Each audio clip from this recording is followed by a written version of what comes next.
Eh bien, bonjour à toutes et à tous, c'est Météo37, j'espère que vous allez bien. En tout cas, moi ça va super et aujourd'hui, on se retrouve pour cette nouvelle vidéo, ce nouveau point météo où nous allons parler de la situation à venir sur notre pays pour les prochaines semaines et notamment pour cette dernière décade du mois de février et le début du mois de mars. Alors avant que ce point météo commence, je voulais vous remercier pour les retours sur la précédente vidéo de ma chaîne, la bande-annonce de la saison orageuse 2025. Vous avez été nombreux à la partager, nombreux à la liker et la commenter avec donc énormément de retours positifs. Ça me fait extrêmement plaisir, merci beaucoup. Le montage m'a pris un petit peu de temps, donc ça a été un petit peu de travail derrière cette vidéo, donc ça me fait, vos retours me font extrêmement plaisir, voilà. Et je voulais également vous remercier pour vos retours sur le changement de logo, parce que le logo de la chaîne a changé, et là aussi, il semble vous plaire. Alors, tout ne peut pas plaire à tout le monde, évidemment, on ne peut pas faire des heureux tout le temps à 100% malheureusement,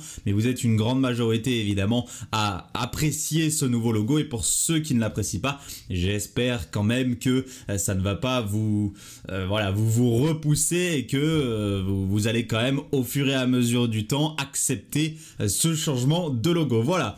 Donc maintenant que les remerciements sont faits, on repasse à notre point météo. Alors pour ceux qui n'ont pas vu la vidéo, évidemment, je vous invite, je vous envoie sur ma précédente vidéo, donc sur la bande-annonce, juste après avoir regardé ce point météo, s'il vous plaît. Là voilà, pour ceux qui voudront évidemment, n'hésitez pas. Bon, maintenant donc voilà, on repasse officiellement à notre point météo. Alors la situation actuelle, vous la connaissez, c'est le printemps, clairement, qui se met en place actuellement sur notre pays. On a un flux de sud-sud-ouest qui est désormais dominant. Donc ce flux de sud-sud-ouest, il apporte énormément de douceur. Alors ces derniers jours, la douceur, elle n'était pas vraiment présente, notamment en allant vers le nord et le nord-est du pays. Mais là, ça va changer. À partir de ce mercredi notamment, les températures grimpent fortement, même au nord, même au nord-est. C'est l'entièreté du pays qui est plongée sous la douceur. Donc c'est le printemps finalement, c'est les températures printanières qui se mettent en place avec des températures évidemment qui sont largement au-dessus des normes de saison. Mais ça reste globalement assez sec là actuellement, c'est sec déjà depuis quand même pas mal de jours actuellement, et donc ça reste sec là entre ce mercredi, ce jeudi, ce vendredi. Alors on a quelques passages humides, vraiment de petits passages humides qui sont possibles, notamment en allant vers le nord du pays, entre notamment ce jeudi et ce vendredi, mais rien de bien méchant à attendre. Et c'est surtout à partir de la nuit de vendredi à samedi et l'arrivée de ce petit alvégue juste ici que nous allons avoir les premières prémices, j'ai envie de dire, de la forte agitation qui va se mettre en place à l'arrière entre la fin février et le début du mois de mars, puisque nous avons une perturbation active qui va se mettre en place, qui va traverser notre pays. C'est un front froid tout simplement qui va traverser notre pays, donc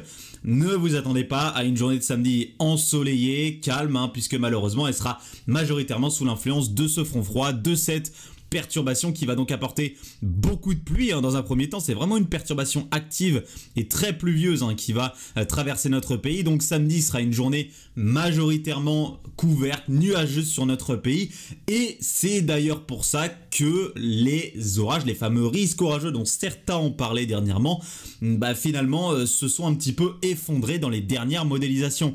Parce que lorsque vous avez la moitié, voire les 3/4 de la journée qui sont couvertes sous une perturbation et sous tout simplement une énorme couverture nuageuse, vous n'avez pas les ingrédients nécessaires à la mise en place de l'instabilité. Alors dans l'éventualité, à l'arrière de la perturbation, vous pouvez avoir quelques averses qui peuvent se développer avec un ciel légèrement plus dégagé, donc avec un petit peu plus d'instabilité.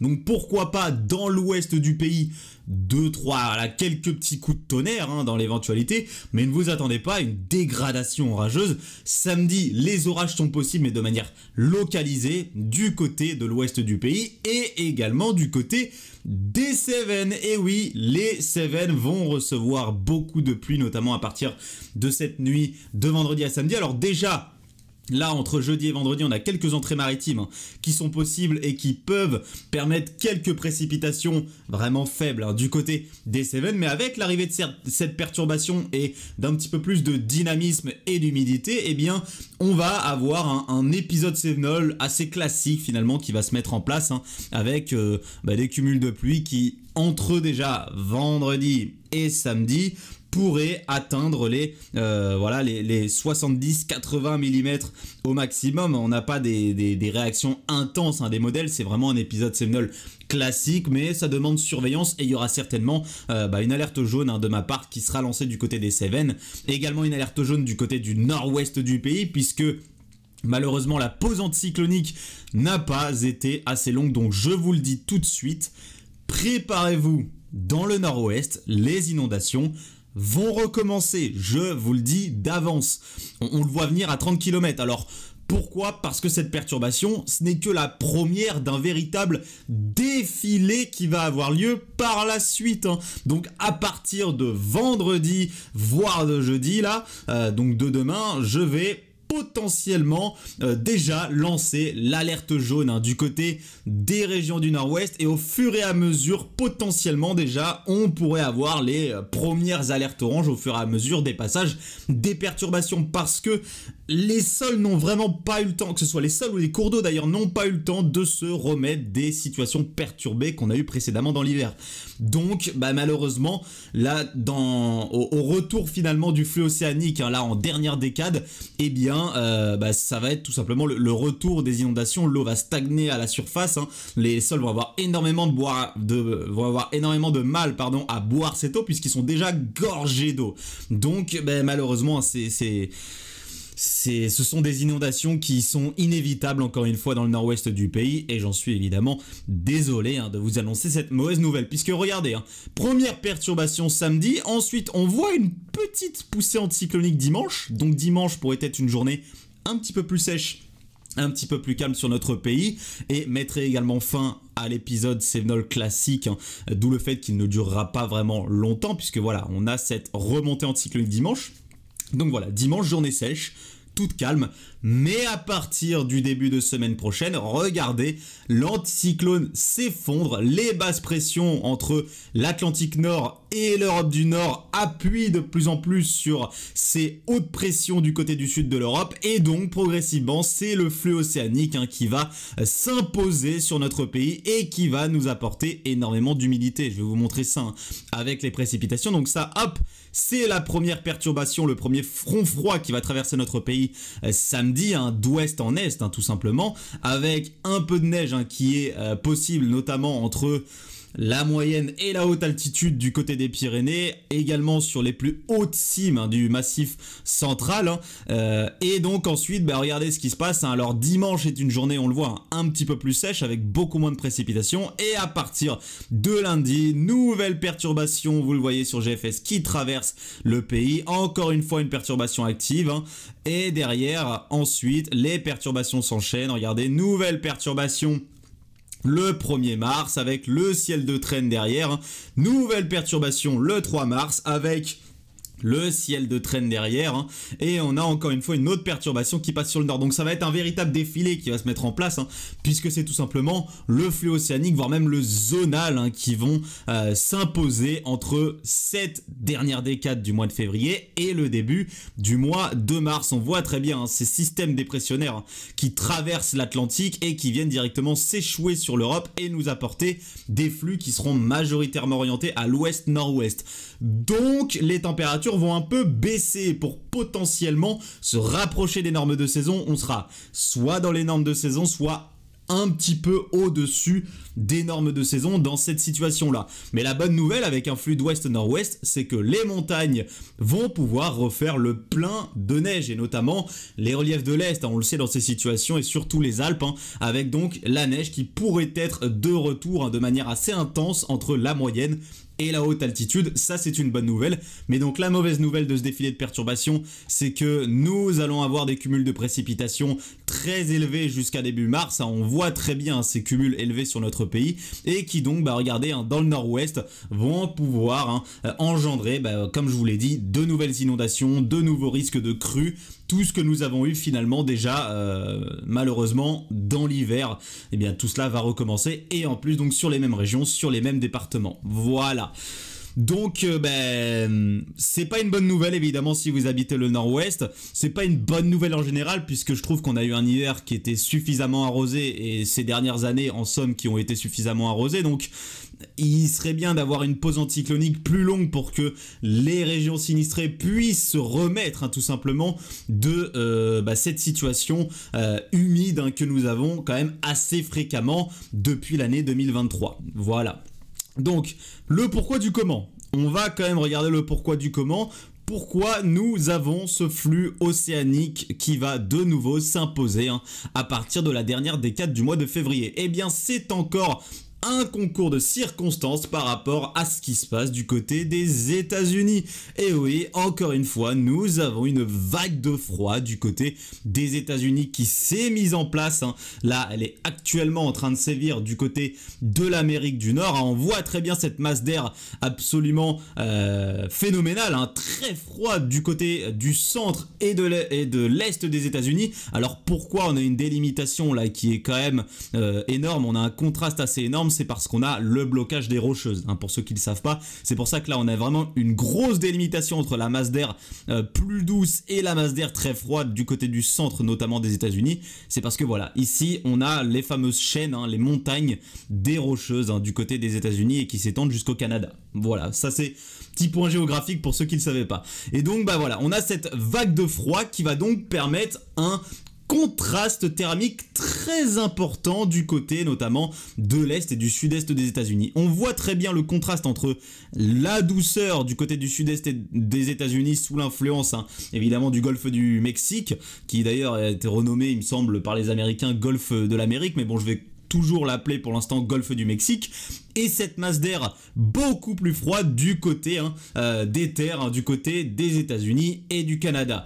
Et donc avec ce décrochage arctique qu'on a du côté des États-Unis, ce contraste il est extrêmement important. Et quand vous avez des contrastes de masse d'air extrêmement importants comme ça, eh bien à l'arrière, tout cela vient titiller le courant de jet. Et donc quand vous avez des contrastes thermiques aussi importants, le courant de jet il adore ça, il adore, et ça lui permet un renforcement important. Donc le jet stream il va venir tout simplement se renforcer, vous le voyez, en sortie est des États-Unis. Et donc ce courant de jet qui va se renforcer va permettre de renforcer tout simplement l'activité dépressionnaire du côté de l'Atlantique. Et lorsque vous avez une activité dépressionnaire du côté de l'Atlantique qui est encore plus forte, eh bien elle va appuyer encore davantage sur les hautes pressions et elle va tout simplement au fur et à mesure prendre l'avantage sur les hautes pressions. Et c'est exactement ce qui va se passer de notre côté, du côté de l'Europe de l'Ouest. Vous voyez qu'on a les hautes pressions d'abord qui se mettent en place, qui essaient de s'imposer, mais à l'arrière avec la recrudescence de l'activité atlantique, eh bien au fur et à mesure les basses pressions vont venir appuyer sur les hautes pressions et s'imposer avec donc forcément un temps beaucoup plus humide chez nous en Europe de l'Ouest, et je vais pas dire beaucoup plus doux parce que là ce sera moins doux forcément que le flux de sud-sud-ouest qu'on a actuellement, mais un temps de saison à légèrement plus doux. Voilà, avec un flux d'ouest, nord-ouest majoritaire, tout cela dépendra évidemment de l'orientation du flux. Voilà, donc je peux pas pour l'instant aller sur plus de détails que ça pour savoir exactement les cumuls de pluie qui sont attendus dans le nord-ouest, les cumuls de neige qui seraient attendus en montagne, etc. Va falloir attendre un petit peu les prochains jours puisque l'échéance est un petit peu trop longue. Je ne peux également pas vous dire s'il y a actuellement des risques de tempête avec la réinstallation de ce flux océanique, voire même de ce flux zonal tout simplement. Mais quand vous avez l'installation comme ça d'un flux zonal et d'une recrudescence de l'activité atlantique, eh bien forcément vous avez des risques un petit peu plus grands, en tout cas on va dire de phénomènes venteux. Voilà, de phénomènes venteux, que ce soit d'abord des coups de vent, de forts coups de vent, sans parler de tempête. Donc vous avez une recrudescence de ce genre de risque, donc c'est forcément forcément à surveiller. Alors on voit que dans un premier temps, hein, on sera dans un flux océanique qui est plutôt mou, hein. Vous voyez qu'on n'a pas vraiment d'énorme dépression qui va se rapprocher de notre pays, notamment là dans la fin février, pour la dernière décade de février. Donc ne vous attendez pas à une tempête ou même un coup de vent ou un fort coup de vent pour le mois de février, mais par contre début mars on voit que des dépressions beaucoup plus creuses pourraient effectivement se rapprocher de notre pays et pourquoi pas nous apporter des risques venteux un petit peu plus importants. Mais donc tout ça, ça a une échéance qui est quand même assez lointaine, hein, donc on en reparlera, hein, au fur et à mesure que les échéances vont avancer et que les prochains runs vont sortir sur les modèles. On voit d'ailleurs, hein, le modèle CEP qui lui réagit fortement, hein, à une possibilité venteuse, hein, on le voit début mars, hein, avec ce resserrement isobarique important sur notre pays. Donc on reparlera de tout ça évidemment dans un prochain point météo. Celui-là c'est vraiment pour vous prévenir de la synoptique à venir, hein, et de vous dire de faire attention, vous préparer, notamment si vous habitez le nord-ouest, à de nouvelles inondations et de nouvelles crues pour les prochaines semaines, avec le retour donc du flux océanique, voire même du flux zonal, notamment pour le début du mois de mars. Mais tout cela va commencer là en cette fin février et en cette dernière décade de février. Merci à tous d'avoir suivi ce point météo. N'hésitez donc pas à aller voir la dernière vidéo de la chaîne, la bande-annonce de la saison orageuse 2025. Et moi, je vous retrouve vendredi ou samedi pour un nouveau point météo. Suivez bien aussi l'onglet post puisque je vais vous sortir mes cartes de vigilance. C'était Météo 37. Bye tout le monde.